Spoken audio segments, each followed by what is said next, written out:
Là, normalement, pendant l'hiver, tous les matins, vous partez faire une patrouille de glace? 2 fois par jour. 2 fois par jour. Au changement, oui, à l'état de Mario. Pour qu'au baissant, ça parte en descendant. À Quand quel moment, ça gèle à l'état de la marée, là, à quel moment se forme l'embarque ou justement, le... à l'état non, de la marée, quand il n'y a de plus la de marée. courant. Ok. Donc, c'est à ce moment-là que vous y allez, que vous Oui, dégagez oui. le plus On profond. met la glace en mouvement avec la marée baissante. OK, c'est correct dehors. Merci. Ok, c'est clair en arrière. Vous, j'ai donné la course, là, ici, là, c'est 190. 190. Tout à l'heure, rendu au bout là-bas, là, on va changer pour 200 mètres. Les gouvernes au concours. Souvent, quand il fait très beau, on prend un point de repère à terre, ici, dans le rivière, du gouverne dessous. Moins fatigant pour les yeux, un petit peu. Mais au large, n'importe où, c'est toujours le concours.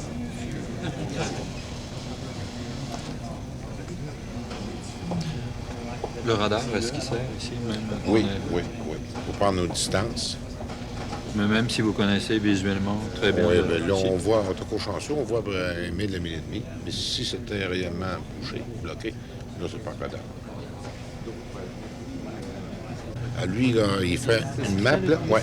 Lui, il regarde la glace, là, puis il va vous faire une carte. Il cartographie la glace.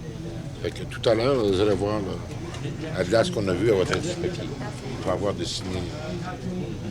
On met les conditions. Comme dans le moment ici, c'est à peu près, je sais pas, 7/10e. Je suis dans le Québec, il y a Radisson.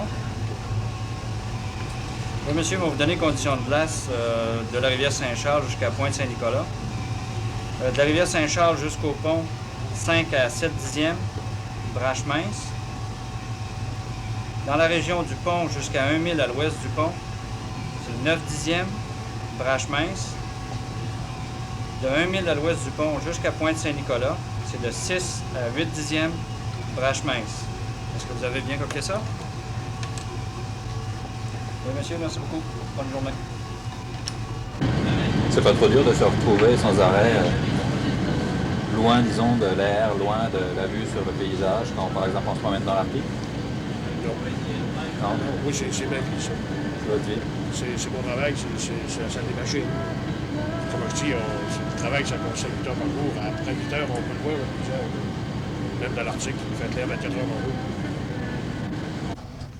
Mon commandant, il y a des satellites maintenant qui existent, Oui. qui vous donnent des tas de mesures quand vous êtes dans un espace qui est plus grand que le fleuve en face de Québec. Oui. Mais par contre, quand vous êtes ici, vous avez des repères qui sont tout autres.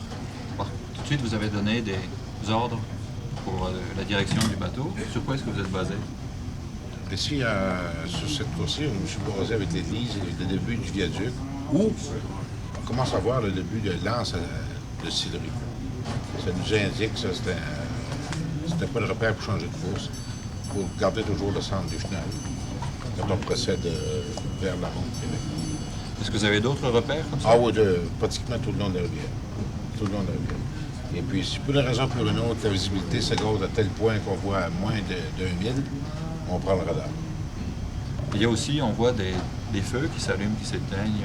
Ce sont des points de Permanence. repère, oui, puis qui servent aussi à identifier des points de rapport précis. Comme ici à Sillery, en revenant, il faut se rapporter au centre de gestion du trafic maritime. C'est pour qu'ils sachent que vous êtes là? Justement, c'est nous autres, c'est pour nous faciliter l'ouvrage. On est rendu ici pour ça. Depuis combien de temps est-ce que vous travaillez sur des brise-glaces à faire la cuisine? Je travaille chez Brise-Glace depuis 64. Le 15 de janvier 64. Et vous faisiez déjà la cuisine avant? Oui, je travaillais dans les mines avant. Nourrir 40 à 60 personnes comme ça tous les jours, des gens qui ont des goûts différents, des gens qui aiment que la nourriture varie, est-ce que c'est difficile? Très difficile. Quel genre de choses est-ce que vous leur faites le plus souvent? Comme les roast beef, après ça, le steak. Et puis, on peut avoir quelques mets qui nous est demandé, comme j'ai une sauce aux fruits de mer qui m'est demandé assez souvent, que je fais avec plaisir parce que c'est délicieux à déguster. Dans l'ensemble, c'est pas tellement le travail qui est dur, c'est surtout supporter l'isolation. Ça, c'est bien plus dur que le travail. C'est-à-dire que vous êtes isolé du monde dans les Ben, cuisines? c'est justement, voyez-vous, si vous partez pour 3 mois, comme règle générale des gens, ils se font l'idée pour partir pour 3 mois. Et puis, en cours de route, ça peut aller jusqu'à 3 mois et demi. Alors, c'est là que le moral devient plus bas. Hein.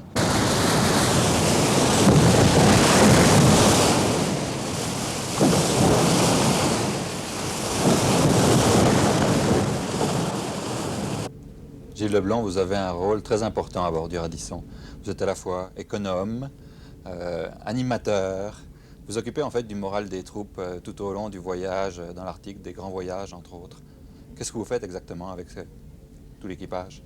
Bon, disons, nous autres, mon rôle, c'est avant un départ du Nord, c'est de s'assurer qu'on a justement à peu près tout le matériel requis pour les loisirs, entre autres bricolage, ça peut être par exemple des volumes. Et ensuite de ça, on a le gymnase, c'est d'inciter les gens à faire un peu de participation. Vous occupez aussi de l'achat de nourriture, Ah, de effectivement, nourriture pour le voyage. oui, ça c'est primordial. Pour vous donner une idée, en produits laitiers, pour un voyage de l'Arctique, je dois partir avec 2600 litres de lait. Évidemment, c'est pas tout du lait frais, parce que le bon sens dit que ça ne se garderait pas si longtemps que ça. Là, mais on a des produits de longue durée, là, spécialement conçus pour ça. Au niveau des pommes de terre, on parle de 5000 kilos. Les œufs, par exemple, 1000 douzaines. En fin de compte, on pourrait continuer comme ça. Un voyage dans le Nord, ça dure à peu près 3 mois au cours de l'été. Oui. Tout le monde part loin de chez soi, puis au bout d'un moment, les gens ont le cafard, s'ennuient. Qu'est-ce que vous faites à ce moment-là? Disons, c'est assez spécial. Il y a certaines situations spéciales. C'est que les voyages durent, disons, de 3 à 4 mois, effectivement.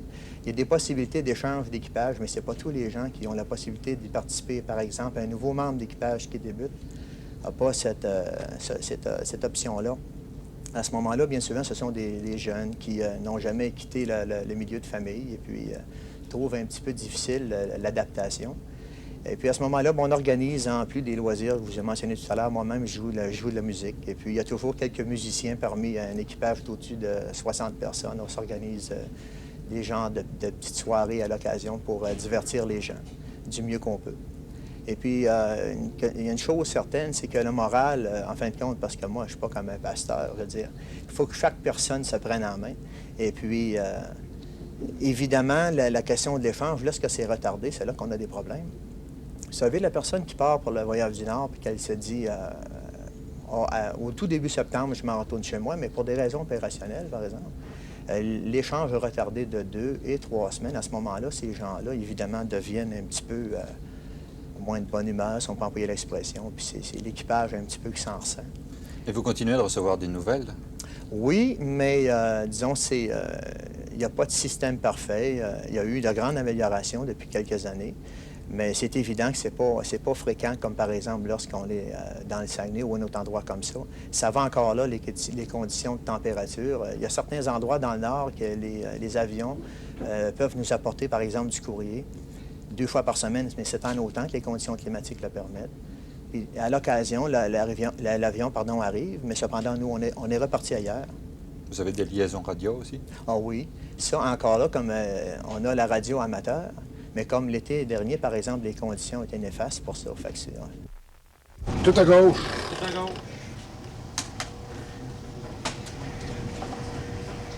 Tout à gauche, commandant.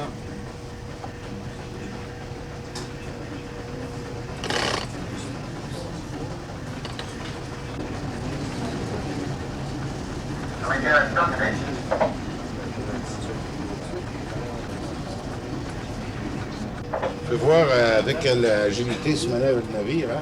On va reprendre notre vague. Donc, On se travaille pour dégager le fleuve. Est-ce que si on ne le faisait pas tous les jours, est-ce que les bateaux ne pourraient plus passer à un moment donné? tout dépend des conditions de température. Quand c'est très doux, les navires marchands n'ont pas besoin de notre assistance du tout. C'est seulement que la période de grand froid. Mais par contre, il faut faire des patrouilles routinières quotidiennes pour voir si les bateaux ne se détachent pas des rivages.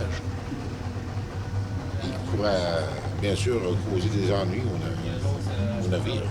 Donc économiquement, c'est quand même important. Oui, ah oui. Parce que si on part d'un navire d'une journée, Aujourd'hui, le coût d'un navire, je ne sais pas, de 20 000 tonnes, peut-être d'une quinzaine de mille piastres. C'est beaucoup d'argent. Vous êtes le capitaine, c'est-à-dire comment vous ressentez, vous, là, au milieu? Comme le chef, le père? Comment est-ce que- Moi, je Par rapport à suis, cette équipe? je sais pas. J'essaie de coordonner, d'agencer tout le monde, les chefs de secteur. Puis, on a une ligne de conduite, on a des instructions, puis on tente de les suivre. C'est de mettre tout le monde un peu sur la même longueur d'onde. Là. Vous savez, c'est pas le même principe de capitaine qu'on a entendu parler, puis, que vous avez lu il y a 50 ans, où le capitaine faisait la pluie puis le beau temps, puis la loi croit ou meurt. Aujourd'hui, ça évolue. Puis, Ça fait combien de temps que vous êtes capitaine? moi, ça, je prends ma 11e année. Monsieur Marc? Toujours sur des brises-glaces? Non, j'ai commencé sur les petits bateaux qu'on avait à la garde côtière. On faisait... ça servait de pétrolier puis de cargo. Après ça, j'ai été sur des baliseurs. Et puis ainsi de suite, jusqu'à temps que... Aujourd'hui, je fais seulement de la glace. Seulement de la glace. La glace l'été, la glace l'hiver. Est-ce que vous retourneriez sur un autre bateau maintenant que vous avez été sur N'importe celui-ci? quel temps. Oui. N'importe quel temps. Parce que mon métier, moi, c'est pas...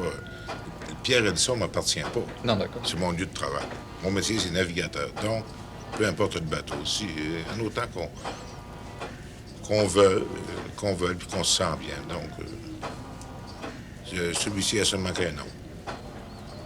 C'est entendu qu'il est plaisant parce qu'il est neuf, une belle accommodation. Mais j'étais dans l'entreprise privée sur un bateau qu'on était à 11. C'était une petite famille. Et puis, j'avais des pantalons noirs, j'avais peut-être pas une blouse aussi propre que là, mais on bouffait très bien, le cook était superbe, puis tout le monde travaillait. Moi, pour moi, il n'est pas le plus beau métier.